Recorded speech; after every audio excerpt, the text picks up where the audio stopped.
નમસ્કાર વિદ્યાર્થી મિત્રો, આપણી ચેનલમાં બધા મિત્રોનું સ્વાગત કરીએ છીએ। આજનો વિડીયો ખાસ કેના માટે છે તો કે એપ્લાય કેમિસ્ટ્રી સિવિલની અંદર આવે છે અને બીજી ઘણી બધી બ્રાન્ચમાં સબ્જેક્ટ આવી રહી છે। સેમેસ્ટર 2 ની જીટીયુ એક્ઝામ નજીક આવે છે, ટાઈમ ટેબલ પણ આવી ગયું છે। તો કયા પ્રશ્ન કરી જવા તો ખાલી પાસ નહીં પણ મિત્રો ટોપ કરી શકે, 50+ માર્ક્સ લઈ શકે ને એવી ટ્રાય સાથે આપણે શું કર્યું છે તો કે આ વિડીયોમાં મોસ્ટ આઈએમપી પ્રશ્ન ગુજરાતી અને અંગ્રેજી બંને ભાષામાં તૈયાર કર્યા છે। કેને મળે તો કે free of cost only for તમારા માટે। અને જો આવી રીતના બધા સબ્જેક્ટ આઈએમપી જોતા હો તો તમને સિવિલ સેમેસ્ટર 2 ની વોટ્સઅપ ઉપર લિંક તમે નીચે આપી દઉં છું, ફટાફટ એમાં જઈને જોઈન થઈ જાઓ બધા મિત્રો, બરાબર છે। તો આપણે શું કરી શકીએ મિત્રો, વોટ્સઅપમાં સીધો જે વિડીયો બને તમે ફ્રી ઓફ લાભ લઈ શકો। અને બીજી ખાસ વસ્તુ ધ્યાન રાખવાની છે, પેપર કઈ રીતે લખવું એનો વિડીયો છે જ। અને કેટલા પ્રશ્ન વાંચવા તો હું તમને સ્ક્રીન ઉપર હમણાં કરાવીશ, એટલા પ્રશ્નમાં વાંચવાના રહેશે। અને બેકલોગ કઈ રીતે બચતો કે ટોપિક નંબર 1 અને 2 તમારે ધ્યાન રાખવાનું।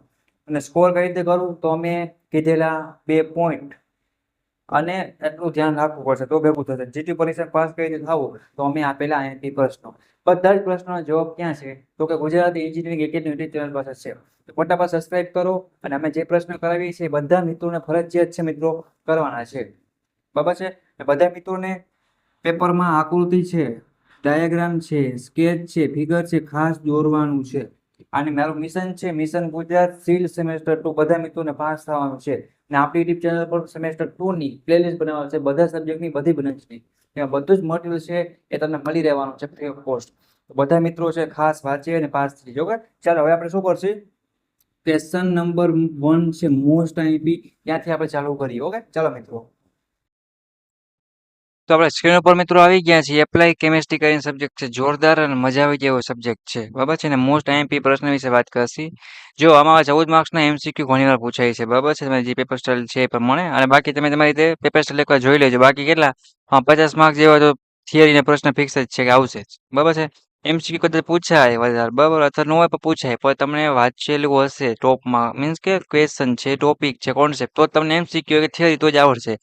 એટલે આપણે એ કઈ જોવા નહીં કે સર એમસીક્યુ આવશે વધારે પડતા કે થિયરી આવશે, એ કઈ અલગ વસ્તુ છે। જો તમે તો માનો કે તમને હવે યોગ્ય વિકલ્પ પસંદ કરીને ઘડાઈ ગયા પૂછે તો એ તમારે જોઈ લેવાનો અને બહુ વિકલ્પ પ્રશ્ન જવાબ આપો। પછી 2, 3, 4, 5 માર્ક્સના હજી કોઈ પણ બેના જવાબ આપવાના કીએ 6 માર્ક્સમાં, તો એક ખાસ એક પેપર પ્રમાણે જોઈ લેજો, બરાબર છે। 8 માર્ક્સમાં એ હવે આપણે આઈએમપી ક્વેશ્ચનની સ્ટાઇલ છે એ પર સેક્શન 1 અને સેક્શન 2 જોઈએ તો 30 માર્કના જે હેતુલક્ષી પ્રશ્નો છે, બરાબર છે, આપણે ટોપ 30 આઈએમપી પ્રશ્નો છે એ તૈયાર કર્યા છે।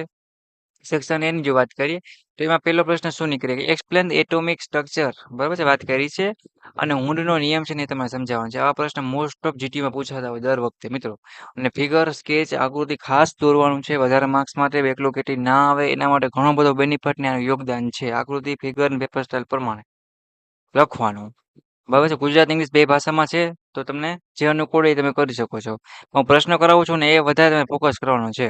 અહીંયા જો હવે આયોનિક બંધ છે, મીન્સ કે બંધ કહી શકાય બોન્ડ આપણે, અને સહસંયોજક બંધ છે એ તમારા ઉદાહરણ સાથે તમને લક્ષણ સાથે તમે લખવાના છે અને સમજાવવાનો છે આખે આખો પ્રશ્ન, બરાબર છે। તો ખાસ એક જોઈ લેજો। પછી હાઇડ્રોજન બંધના કેટલા પ્રકાર છે અને સમજાવો, અને હાઇડ્રોજન બંધનું મહત્વ શું છે ને એ તમારે સમજાવવાનું છે। પછી નીચે આપણે સ્ટ્રક્ચર તમારે દોરવાના છે, જો આ ઘણી વાર પૂછાય છે, બીસીસી છે, એસસીપી છે, પછી શું છે એફસીસી, બીસીસી, ઘણી વાર પૂછાય તો ખાસ જોઈ લેજો। પણ નીચેના શબ્દ સમજાવવાના કે નોર્માલિટી છે, મોલારિટી છે મિત્રો, આ બધા વ્યાખ્યા આપણે કહી શકીએ, બરાબર છે, કે આ સમજાવવાનું કે કક્ષા છે, ઓર્બિટ છે, આ બધી વ્યાખ્યા પૂછાય, બરાબર છે। તો ખાસ એક ધ્યાન રાખવાની, આવા પ્રશ્ન છે ને બધા મિત્રોને ભૂલ્યા વગર કરી જ નાખવાના, કોઈ દી ઇગ્નોર કરવાના નહીં। આ વ્યાખ્યામાં પૂછાય જ છે, વ્યાખ્યામાં આવી રીતે ઘણી વાર આવેલા છે, પૂછાતા હોય મોસ્ટ ઓફ। પછી વાત કરીએ શું આપ્યું છે મિત્રો, એરેનિયસ આયોનોઝરેશન, આવા શબ્દો ઘણા બોલવા મિત્રો અઘરા લાગશે, આયોનાઇઝેશન છે, જો શાંતિથી વાંચશો ને સમજાઈ જાય, બાકી ભૂલ બધેથી પડે। પણ આપણે ખબર હોવી જોઈએ કે આ પ્રશ્ન છે તો આનો આન્સર આમ આવે છે, આનો ઉપયોગ અહીંયા થાય છે, આ આપણે રિયલ લાઈફમાં આવી રીતના ઉપયોગ આવે એ ખબર હોવી જોઈએ। હવે એ વસ્તુ ખાસ ધ્યાન રાખજો, ભાષા ઇમ્પોર્ટન્ટ નથી, નોલેજ ઇમ્પોર્ટન્ટ છે। પછી વાત કરીએ આયનીકરણ અંશની વ્યાખ્યા આપો અને તેને અસર કરતા પરિબળ જણાવો। આપણા જીટીમાં મોસ્ટ ઓફ હોય છે ને ઘણી વાર પૂછાયેલો છે, તો ખાસ પ્રશ્ન કરીને જવાનો છે। ફેરાડેનો નિયમ વગર પેપર નીકળતું જ નથી, એટલે આ તમારે લખવાનું છે, ખાસ ભાગ કરવાનો છે। સ્ટાન્ડર્ડ હાઇડ્રોજન ઇલેક્ટ્રોન સમજાવવાનો છે। પછી આ તમારે સમજાવવાનું જો ઇલેક્ટ્રોપ્લેટિંગ ને ઇલેક્ટ્રો રિફાઇનિંગ આ પણ ઘણી વાર પૂછાય ટૂંક તરીકે તો ખાસ તૈયાર કરી નાખજો. અને નીચેના પ્રશ્નના જવાબ માગ્યા મુજબ આપવાના છે. જેમ કે માનો કે પીએચ ની વ્યાખ્યા આપો અને પીએચ સ્કેલ દોરો અને પીએચ ના કોઈ પણ 5 મહત્વના ઉપયોગ છે ને એ તમારે લખવાના છે. પીએચ ની વ્યાખ્યા ને બધું ઘણીવાર આ પ્રશ્ન એક હોય જ છે. પછી તમે ફાઇન્ડ કરવાનું કે 0.2 MSCl ના દ્રાવણને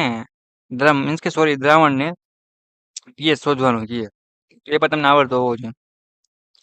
પછી ત્રીજા શોર્ટમાં દાખલા કહી શકાય જે ફાઇન્ડ તમારે કરવાના છે પીએચ રિલેટેડ. ઓકે, તો પીએચ વાળો ખાસ ટોપિક છે, કોન્સેપ્ટ પાકો કરી નાખવાનો છે. થિયરીનો ક્વેશ્ચન એક બે પૂછાય છે, બાકી આવી રીતે નાના મોટા એક્ઝામ્પલ તરીકે આવી શકે છે. પાણીની સપાટી નીચે મીન્સ કે થતું ધોવાણ અને કિનારા ઉપર થતું ધોવાણ છે ને એ તમારે સમજાવવાનું છે. ઓકે, તો આ ખાસ કરી નાખજો. પણ નીચેના સંરક્ષણ મીન્સ કે સંરક્ષાત્મક જે આવરણો કહી શકાય, કોટિંગ્સ, બરાબર, પ્રોટેક્ટિવ એમ, ગેલ્વેનાઇઝિંગ છે, મીન્સ કે ટીનિંગ છે વગેરે એ તમારે સમજાવવાના છે. પછી એનોડિક પ્રોડક્શન છે અને કેથોડિક પ્રોડક્શન ની પદ્ધતિઓ યોગ્ય ઉદાહરણ સાથે તમારે સમજાવવાની રહેશે. બરાબર છે, એ ખાસ બધે કમ્પલસરી આકૃતિ આવતી જશે. મોસ્ટ ઓફ પેપર આખું આકૃતિથી ભરપૂર લખવાનું, એટલે ઓછી મને વધારે માર્ક્સ મળે. ઓકે, તો ખાસ એક ધ્યાન રાખજો. પાણીની કઠિનતા દૂર કરવા માટેની પદ્ધતિઓના નામ લખો ને કોઈ પણ એક તમારે સમજાવવાનું છે. અથવા જોવા જાય તો તફાવત આપવાનો છે ડીઓલાઇટિંગ અને લાઇમ સોડા પદ્ધતિ. ખબર છે? જીઓલાઇટ શું કે ગુજરાતીમાં અલગ છે, પણ તમે ઇંગ્લિશમાં વાંચશો ને સરળ પડે. ડિફરન્સ બિટવીન જીઓલાઇટ એન્ડ લીમમાં સોડા છે. લીમ મીન્સ લાઈમ કે જે કહેતા હોય એ વચ્ચે તફાવત આપ્યો છે. બરાબર છે, એવું ના કરતા હો હેલો ભાઈ કે અહીંયા આપણે ફેન્ટા અને જીરાવાળી સોડા વચ્ચે તફાવત લખી નાખી. એટલે એ વસ્તુ ધ્યાન રાખજો. એક ભીના પ્રક્રિયા છે, બરાબર છે, અને સૂકા પ્રક્રિયા ડ્રાય પ્રોસેસ દ્વારા સિમેન્ટના ઉત્પાદનની ફ્લો ડાયાગ્રામ દોરો અને સમજાવો. આ પ્રશ્ન કોઈ મિત્ર છે ડાયાગ્રામ સરખો દોરી નાખે બે ત્રણ લાઈન વ્યવસ્થિત સમજાવી દે ને કે આ રીતના કામ આવે, એટલે આ પ્રશ્ન એને પૂરા માર્ક્સ મળે. ઓલો મિત્ર આખી theory A to Z copy to copy છાપી દે ને, આકૃતિ ના હોય એટલે માર્ક્સ ન મળે, નો જ મળે. એ વસ્તુ ખાસ ધ્યાન રાખવાની.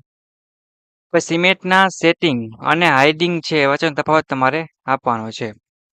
પછી describe the property of glass અને explain the classification of glass.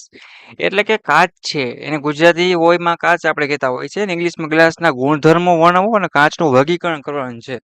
તો આ પ્રશ્ન બેઝિક બધાને આવડતા જ હોવો જોઈએ, તમે છે નહીં. પછી શું છે, અગ્નિરોધક પદાર્થ છે નું સંક્ષિપ્ત વર્ગીકરણ સમજાવો તથા તેમની લાક્ષણિકતાઓ છે, એટલે કે ઇંગ્લિશમાં શું કે કેરેક્ટરિસ્ટિકમાં સમજાવવાની છે. તો આ પ્રશ્ન પર ખાસ કરી નાખવાનો છે.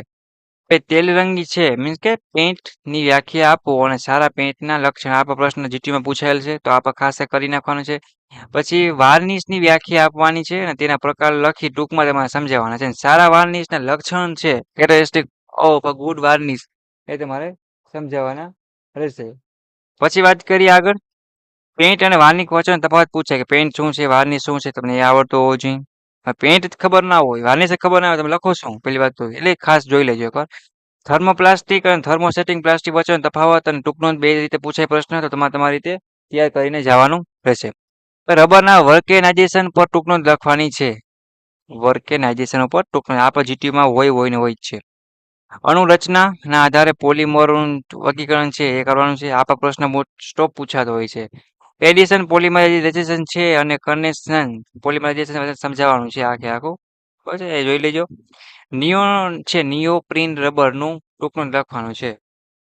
બરાબર, તો પછીનો પ્રશ્ન રહે છે. પછી વોટરપ્રૂફ, ફાયર પ્રૂફિંગ અને ઇન્સ્યુલેટિંગ મટીરિયલ્સના ઉપયોગ તમારે લખવાના રહેશે. બેકલાઇટના લક્ષણો લખો અને તેનો ઉપયોગ વર્ગીકૃત કરવાના છે. બેકલાઇટ છે મીન્સ કે બેકલાઇટના લક્ષણ લખવાના, એટલે કેરેક્ટરિસ્ટિક થઈ. પછી તેનો ઉપયોગ કરો અને વર્ગીકરણથી આખે આખું તમારે સમજાવવાનું છે. 28 નો જો એક્ઝામ્પલ આપ્યું છે સિમ્પલ, બરાબર છે. Water analysis give the following result means કે રિઝલ્ટ છે કેલ્ક્યુલેટ ધ, એ રીતના આખે આખું હાર્ડનેસ છે, બરાબર છે. એ રીતે total hardness of this simple water, તો આખે આખું શોધવાનું છે. તો આ મીન્સ કે મોસ્ટ ઓફ દાખલા ટાઈપ છે, તો ખાસ પાકું કરી નાખજો.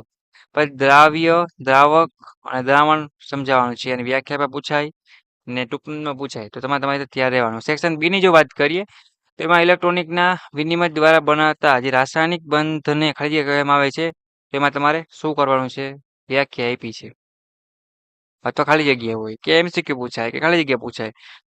હવે તમે શું કરશો, વાંચ્યો જ નહીં હોય ટોપિક તો તમને થિયરી હોય કે ગમે આવડવાનું છે જ નહીં, એ ખાસ વાંચજો તો કોઈ પણ રીતે ગમે એ રીતે પૂછે આપણે ખબર નથી ભાઈ આપણે પ્રેક્ટિસ થાય ને હું તો કહું બને તો એમસીક્યુ વાંચવો જોઈએ મિત્રો તમારે ખાલી જગ્યા વાંચવી જોઈએ એ તમને ક્યારે આવડે તો કે તમે ટોપિક પાકા કરશો ને ત્યારે ઘણી બધી ગવર્મેન્ટ એક્ઝામમાં છે ને એમસીક્યુ ને એવું જ આવે થિયરી બહુ લખવાની ઓછી આવતી હોય એ ખાસ જોજો તો આપણે એટલીસ્ટ વાંચીને જવાનું છે પછી જોઈએ આમાં બીજો ખાલી જગ્યા આપી છે પછી ત્રીજું આપ્યું છે material means metal is use in the ક્યુ વપરાય ખાલી અણુભાર ગ્રામ મોલ વગેરે શું છે એ ત્રીજો છે બરાબર છે પછી ચોથાની વાત કરીએ એ પણ તમને આપેલો છે બરાબર છે તો પાંચમો છે કાચના ઉત્પાદન દરમિયાન ખાલી જગ્યાના પ્રવાહ તરીકે વપરાય છે તો શું ખબર છે એ પણ ખાસ તમારે તમારી રીતે જોઈ લેવાનું રહેશે ઓકે જે મજા આવે એ પાકું કરજો પછી જો પેઇન્ટ ઉપરથી જો ટમેટા ખાલી તરીકે વપરાય છે થિનર છે સુકવન દ્રવ્ય છે જેના માટે વપરાતું હોય ખાલી વાંચ્યું તો ખબર પડશે એટલે કે ખાસ ધ્યાન રાખજો એ કુદરતી સંયોજક પદાર્થ છે